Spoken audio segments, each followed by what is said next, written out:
not believe that the President should sign the BELA bill into law tomorrow.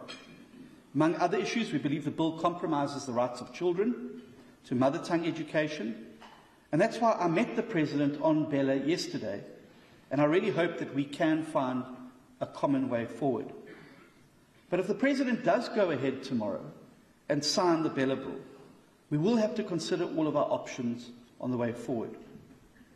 In a multi-party government, leaders need to respect the constraints and imperatives of their partners. And any leader that tries to ride roughshod over their other partners will pay a price, because their time will come when the shoe is on the other foot, and they will need the understanding of those partners in turn. That is how coalitions work. But this also applies to NHI. And our first instinct is to find solutions to the aspects of the NHI plan that we believe will do lasting damage to South Africa and our ability to deliver health care to all. If we can find those solutions collaboratively, we will be delighted. If we can't, we will pursue the interests of South Africa and South Africans' people through every other legal means at our disposal. To sign this law. Thank you.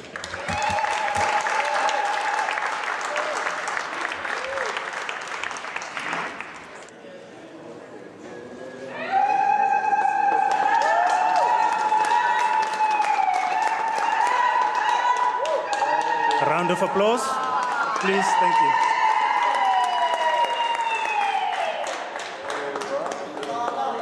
President Ramaphosa is signing the BELA bill into law tomorrow, and it's got a ton of political parties and a ton of people involved in schools very upset. But there's also been a ton of misinformation and misunderstanding spread around about the bill. So strap in, because this is the truth about the Basic Education Law Amendments Act. A massive problem up until now in South Africa has been that school governing bodies have enormous control over admissions policies and language policies at schools. And they've used that to perpetuate exclusive policies at schools and thereby deny many kids their basic right to education. And so the BELA bill gives the Department of Basic Education much more power to make sure that school governing bodies are creating inclusive language and admissions policies, which they are mandated to do anyway. The BELA bill also expands the definition of corporal punishment, because we know that there are many disciplinary behaviors that teachers use besides physical violence that damage kids. So corporal punishment is now going to include any acts which seek to belittle, humiliate, threaten, induce fear, or ridicule the dignity and person of a learner. Then the BELA bill ensures that all learners have access to schooling, whether they are documented or undocumented,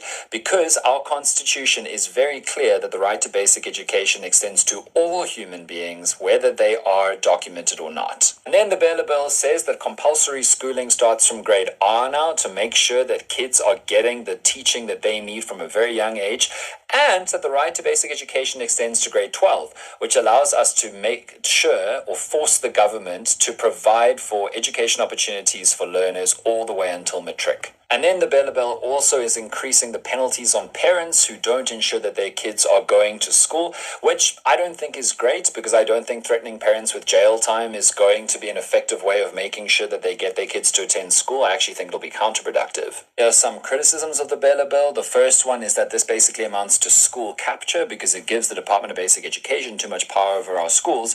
But I would respond to that by saying, well, currently, the SGBs of schools have pretty much perpetuated inequality and exclusionary practices in schools. So if they can't be relied upon to do the work that they're supposed to do, that is the moment that the government steps in and makes sure that our Constitution is being followed. And then some steps in and make sure that our Constitution is being followed. And then some people are saying, if you give the Department of Education the power over language policies, that's basically going to lead to some languages being cancelled and driven out of schools as languages of instruction. In particular, some people are saying, oh, this is going to be the end of Afrikaans schools, which it's just not, because the BELA bill gives the Department of Basic Education the power to make a school add a language of instruction if it deems that there are kids in and around the school's catchment area that need to be catered for who can't learn in the languages of instruction that already exist in a school.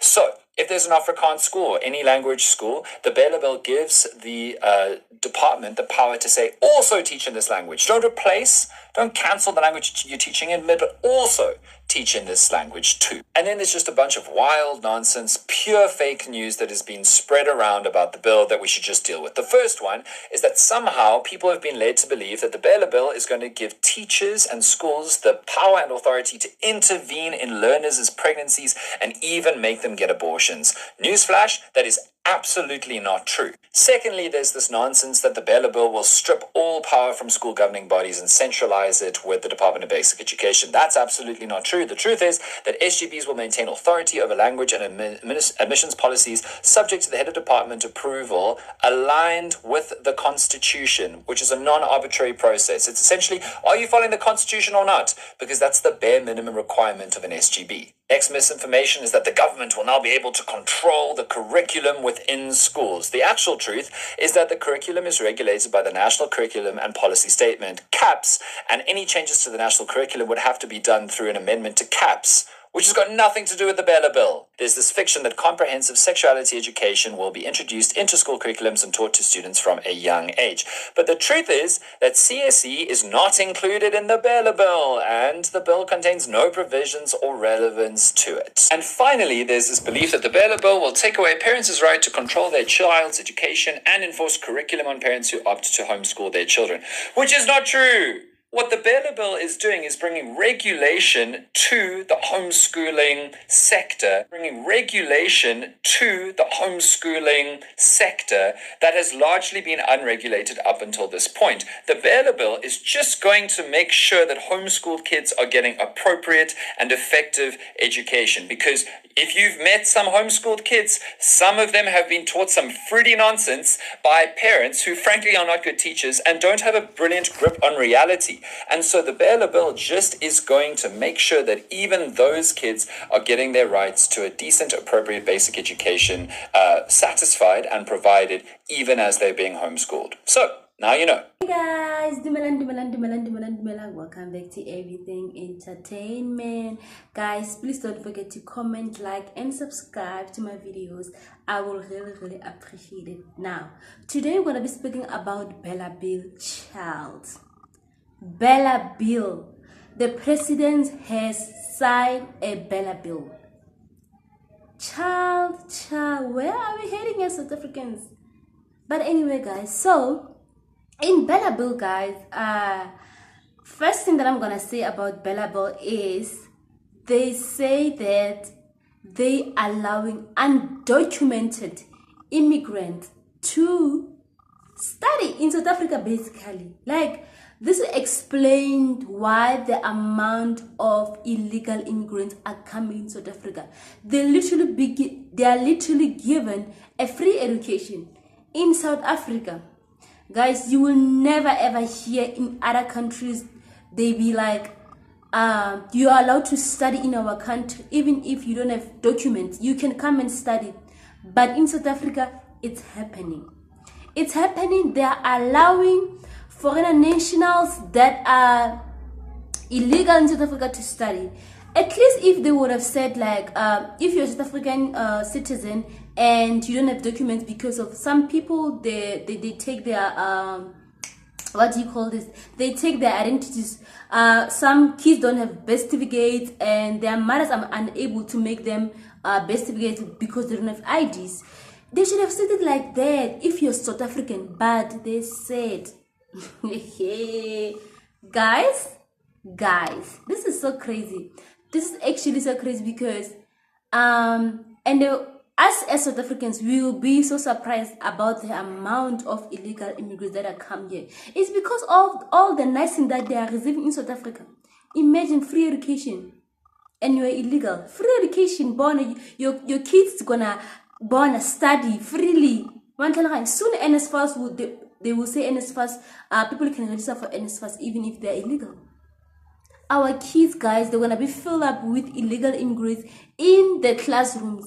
How are our kids gonna get education? Like clear education, like full education. Guys, I feel like our government is prioritizing other countries than us. Literally. That's when I see it now. He is literally prioritizing them. Another thing that they say on the BELA bill is, if you're not going to take your child to school, you're gonna get arrested for 12 months. Hey, imagine being arrested for you don't want your child to go to school because you feel like the school, the things that they teach at school, you don't want your child to learn it. And you say, no, my child's not going to school. You're gonna get arrested for 12 months. Imagine that. They're literally threatening us parents. This is crazy, guys. South Africa is full of, I don't want to say the word, but it's full of that word. Okay? So now they're saying that the government is going to have a full power over our children than us parents. Yo, Sana, we are in hell. Like, we're already in hell at this point. But now in Borang, it's the people who are gonna study in our country without the documents. That one is just bugging me like crazy. I hope our government is just gonna like revisit the rule and just change it, because of it does not benefit us. Rather, our kids are gonna be starved in the classrooms. They're not gonna be free, guys. Like, man, guys, the government must do better. I understand why Helen Zille was just saying, Kuti, like, if the president is gonna sign the BELA bill, they're getting out of the GNU. I really understand why. Our president doesn't love us. He doesn't love this country, honestly speaking. He doesn't care. He doesn't care. I've seen people on TikTok, they made a petition about this BELA bill. They're against it. But did the president care? No. I feel like if he was a president who cares about his citizens, he would have came and make this family meeting and say, guys, this is what you're gonna do, blah blah blah. Are you guys agreeing to it? Like, just follow up with your the people that you are leading. Ask us question, like, are you guys okay with this? Obviously, because we are the ones gonna suffer at the end of the day. Our children are the ones who are gonna suffer. And they say corporal punishment also. Teachers are not allowed to beat children. Like, you can also see by social media, like, children are beating teachers like crazy. So you can imagine now that the president has said it himself, Kuti, you don't talk to your learner anyhow.